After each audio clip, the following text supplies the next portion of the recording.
Olá, tudo bem, meus queridos? Espero que vocês estejam bem. Comigo está tudo bem nessa tarde de domingo, dia 20 de julho de 2025.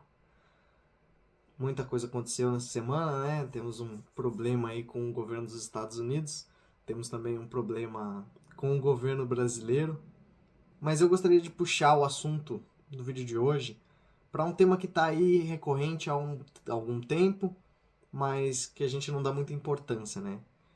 Eu gostaria de falar sobre a taxação dos super ricos, tema muito interessante, muito importante para a nossa sociedade. Ele que está embanhado de ideologia de esquerda, mas que não tem nenhuma sanção técnica, que não tem nenhum embasamento realmente que faça sentido economicamente falando, ou de maneira tributária, ou que realmente funcione em algum país desenvolvido, né? Basicamente é só uma ideologia comunista que estão tentando colocar aí no ditado popular, no discurso público. E eu acho que é de extrema importância que a gente trate desse assunto, mesmo que tenha esfriado, que agora o Twitter não fale mais tanto sobre isso. Mesmo assim, eu acho que é muito importante a gente ter consciência de como funciona as legislaturas, as proposituras de legislação e como a pressão popular age sem ter definitivamente um embasamento técnico. Todo mundo sabe o que a esquerda fala sobre taxar os super ricos. Ah, não, nós precisamos taxar os super ricos para isentar o pobre dos impostos que ele paga, né? Porque o pobre paga muito mais imposto do que o rico no Brasil. O Brasil é um país que cobra muito poucos impostos e tudo mais. Só que a questão é que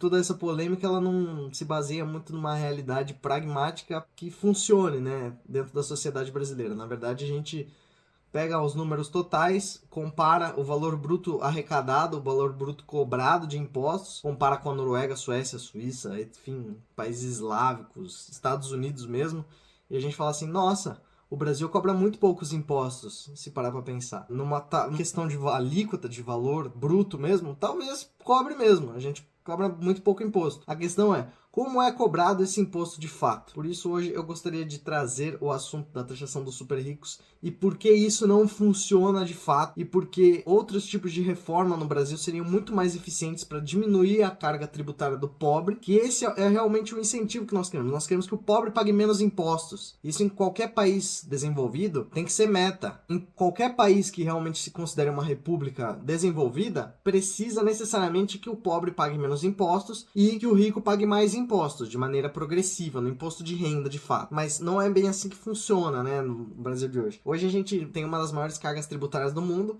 e a gente vai na frente do Itaú, invade o Itaú, pedindo para que seja taxado super ricos. O Walter Salles, que é um dos donos do banco, vai lá e faz um discursinho, fala assim, ah, não, porque nós precisamos defender, temos que taxar os super ricos e tudo mais, do lado da Fernanda Torres, e todo mundo bate palma e, temos que taxar os super ricos, e como vão fazer isso? Não sei, eu só quero taxar os super ricos porque eu quero mais imposto! O governo colocou mais imposto? Entenda como isso é bom. Eu pago imposto, eu quero pagar imposto, me joga na parede, me soca imposto! Bom, de fato, é um problema brasileiro aí que a gente tem com interpretação de texto e tudo mais. Mas hoje eu preparei um materialzinho para ficar mais fácil das pessoas entenderem como é que funcionaria a taxação e por que ela não funcionaria na prática. Desde já agradeço que você esteja assistindo esse vídeo, peço para que você compartilhe com seus amigos e nas redes sociais, segue também lá no Instagram e na outra rede vizinha lá de vídeos curtos, que eu tô tentando deixar uma média aí de vídeos e de conteúdos mais recorrentes, né? Vamos ver se a gente consegue manter uma constância certa para fazer esse canal crescer e quem sabe a gente alcançar pessoas que não têm acesso a essa informação de fato, né? Em primeiro lugar, a gente precisa entender como é que funciona a taxação atual no Brasil, que de fato a gente cobra muito pouco imposto de renda, mas cobra muito nos impostos sobre serviços e produção de mercadoria.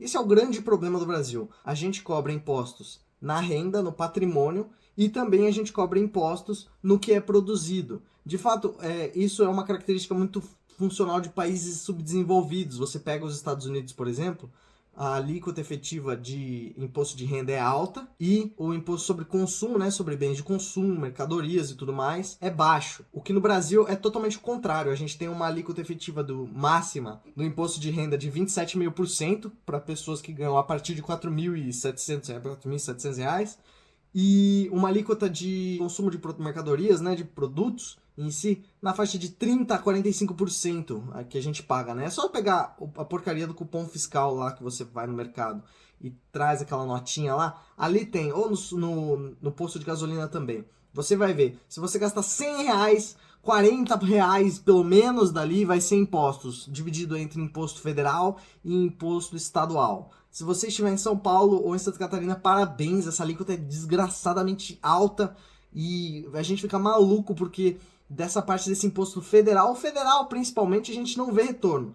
Esse dinheiro basicamente vai para o Nordeste, para o Norte, e acaba sendo distribuído lá com tentativa de melhorar a infraestrutura ou de programa social, mas que a gente não vê retorno, nem eles veem retorno, só um banho-maria de tratamento social, né? A gente não tem de fato uma melhora nas condições de vida, eles reclamam, nós reclamamos, todo mundo reclama, os políticos ficam com o dinheiro no bolso e nada melhora, nada resolve. Mas voltando ao assunto principal, que é a taxação das grandes fortunas e como funciona a taxação no Brasil, basicamente a gente tem uma alíquota máxima de 27,5% ali, que é pífio, é muito baixo, realmente, se a gente comparar com países desenvolvidos, nós temos uma taxa bem baixa. O imposto de renda no Brasil é baixíssimo. E isso é um problema mesmo. Eu acredito que nós deveríamos progressivamente aumentar a arrecadação do imposto de renda. O pobre tinha que pagar imposto de renda. Só o muito miserável que não. Mas o pobre tinha que pagar imposto de renda e deixar o imposto sobre consumo de mercadorias e serviços ser no máximo 3, 4, 5%. Que é o que acontece em países desenvolvidos. Você tem as mercadorias básicas, mercadorias para investir em empresas, como por exemplo assim, quero abrir uma oficina de carro, vou fazer comprar um kit de ferramenta. Você não vai ter 35% de imposto nos Estados Unidos, você vai ter 5%, que é o suficiente para você começar um negócio, para você fazer mais dinheiro, e daí com o dinheiro que você fizer, que for agregado na sua renda, você vai ser cobrado no imposto de renda, que é o que deveria acontecer, progressivamente. Mas não acontece no Brasil. A gente tem uma alíquota máxima de 27,5%, e isso que faz com que proporcionalmente o pobre pague mais impostos do que o rico. Porque se o pobre paga R$1.000 em compras de mantimentos da casa dele, ele vai pagar até R$400 em impostos. O rico, se pagar 5.000 em compras, ele vai pagar no máximo R$2.000 em impostos. E, bom, isso não é muita coisa. Isso não é muita coisa mesmo. Para um rico que ganha R$50.000 por mês, é pouco. Mas para o pobre que ganha R$2.000, 400 é 1/5 do salário dele. E 1/5 do salário de administração da casa dele.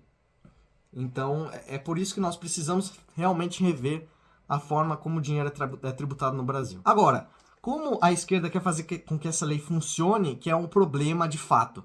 Porque quando a gente pensa no super rico, no ultra bilionário, no cara mais multimilionário do mundo aqui, que está no nosso território, você acha realmente que ele vai declarar 100% do valor que ele ganha com as empresas e vai receber ele na conta dele, como se fosse tipo um salário, um prolabore?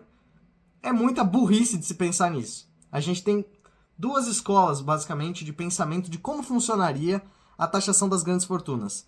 Seja ela no patrimônio líquido da pessoa em si, da pessoa física, que dane-se, tanto faz, o cara simplesmente faz uma holding familiar, coloca toda a família dele ali, e aí ele nunca vai pagar imposto sobre herança, ele nunca vai pagar imposto, ou vai, o mínimo possível, pagar imposto de renda de pessoa física, o mínimo do mínimo do mínimo possível, porque tá tudo na holding, tá tudo na empresa dele que ele usa para administrar o patrimônio dele. E, bom, o imposto foi criado simplesmente para gerar mais problemas tributários no Brasil, como se não fosse muito já, né? E nós temos a outra questão, que é cobrar, inclusive, das empresas. E isso é o maior tiro no pé que poderia ser feito aqui dentro do nosso território tupiniquim, tendo em vista que as empresas, elas produzem, não é como se as empresas fossem entes assim, meio místicos, que o dinheiro delas chegam de algum lugar e tudo mais, e essas pessoas são multimilionárias para sempre. Não, essas empresas produzem, tem um custo de produção. Esse custo de produção envolve os insumos, os funcionários, a mão de obra, a parte contábil, a parte de distribuição, e você colocar mais um imposto só vai aumentar o custo contábil.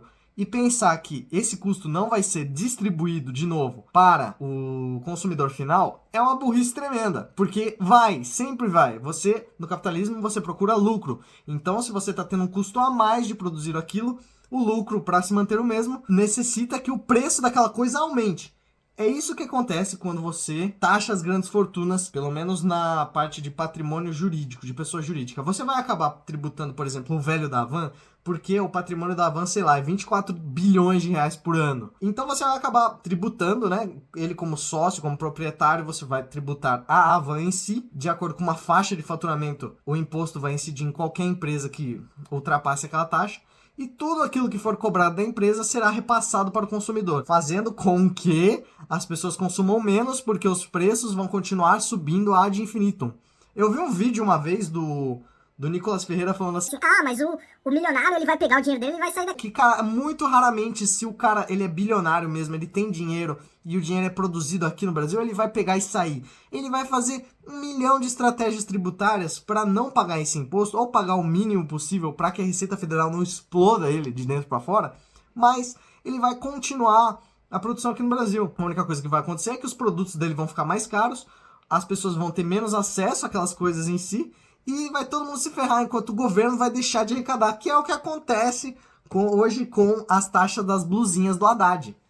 Tendo em vista que, assim, aumentou realmente um pouco mais a arrecadação, quando o governo colocou a taxa das blusinhas da Shein, mas a distribuição dos produtos que eram da Shein, a falta de vendas causou prejuízo nos Correios, que colocavam como a Shein ou as comprinhas online da China uma das principais movimentações financeiras da Agência Brasileira de Correios, que é... Bom, a gente fala de ineficiência pública, mas o negócio que eu acho que mais ineficiente que os Correios é quem administra, né, que é o governo federal, que foi lá e cortou basicamente a fonte de renda dos caras. É muito engraçado a gente parar pra pensar que quem sempre defendeu os Correios, né, a soberania nacional, agora que é um tema que tá em alta aí, foi lá e cortou as raízes da própria empresa, gerando um prejuízo aí de acho que de 1 bilhão de reais, que simplesmente sumiu dos cofres públicos porque as pessoas não compram mais na Shein, não compram mais na Shopee, na AliExpress. As pessoas pararam de comprar, o Correios parou de receber. Você tem noção que o capitalismo é assim? Quando você tem uma empresa pública que precisa do capitalismo, se você dá um corte no giro das empresas, se você dá um corte no giro do varejo, até empresas públicas acabam se ferrando no processo. É isso que eu falo que é uma irresponsabilidade do governo, cara. A gente precisa parar e dar uma pensada aí no que tá fazendo, de fato. Ainda nesse tema, a gente precisa entender como é que funciona para os bilionários não pagarem tantos impostos. Basicamente, no Brasil hoje, nós temos o que a gente chama de contencioso tributário. Esse contencioso tributário, o que significa? Significa, basicamente, quanto que as empresas gastam com escritórios de contabilidade, analistas fiscais, analistas financeiros e análise jurídica para pagar menos impostos no Brasil. Toda essa grana que eles gastam equivale a aproximadamente 1 trilhão de reais. É metade do déficit da Previdência as empresas pagam anualmente para que pessoas descubram formas de pagarem menos impostos. Lembra daquele caso aí que ficou famoso esses tempos atrás? Do bombom sonho de valsa, que deixou de ser bombom para virar wafer, do caso do McDonald's, que era sorvete e virou sobremesa gelada. Enfim, todas essas alterações de nomenclatura são estratégias tributárias que custam dinheiro para as empresas para eles pararem de pagar impostos e economizarem durante algum tempo, até que essas categorias novas que foram instaladas dentro do ecossistema tributário sejam categorizadas e as suas alíquotas subam, para que daí essas empresas de novo façam um estudo e uma viabilização para diminuir de novo toda a arrecadação tributária que o país coloca em cima delas, aumentando cada vez mais o contencioso tributário. Enfim, deu para pegar que as empresas elas pagam muito mais para investir, para pensar como que eu faço para pagar menos imposto do que se elas pegassem esse 1 trilhão de reais e investissem em mais mão de obra, investissem em mais produção, investissem em mais distribuição. É uma coisa muito louca. É uma coisa muito louca mesmo. E ao invés do governo querer diminuir isso,